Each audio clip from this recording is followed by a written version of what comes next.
Husband wife তো এমন হওয়া উচিত যে ঝগড়ার পরে বলবে, রাখো তো সব ভুল বোঝাবুঝি। কখন শ্বাস বন্ধ হয়ে যায় কে জানে।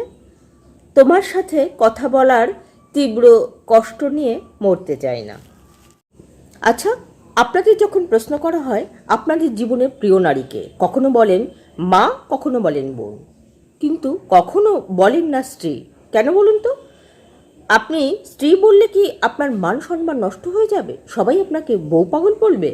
আপনার অন্য বন্ধুবান্ধবদের কাছে অসম্মানিত হবেন? অথচ এই স্ত্রীরাই আপনার বিপদে, আপনি যখন হাসপাতালে দিনের পর দিন কাটান, সেও আপনার বেডের পাশেই রাত জাগে, রাতের পর রাত। আপনার হাতটি শক্ত করে ধরে বাপের বাড়ির আভিজাত্যকে নিমেষে পায়ে ঠেলে আপনার বাড়ির ঝাল তরকারিতে অভ্যস্ত হয়ে যায়। বাপের বাড়িতে ফোনে বলে ভালো আছি। আপনার সাথেই জীবনটা কাটাবে বলে সে বাপের বাড়ির আভিজাত্য, মায়ের হাতের রান্না, ভালোবাসা সব কিছু তুচ্ছ করে আপনার পাশে পথ চলে। অথচ সে কখনোই আপনার প্রিয় নারী হওয়ার যোগ্যতা রাখে নাকি?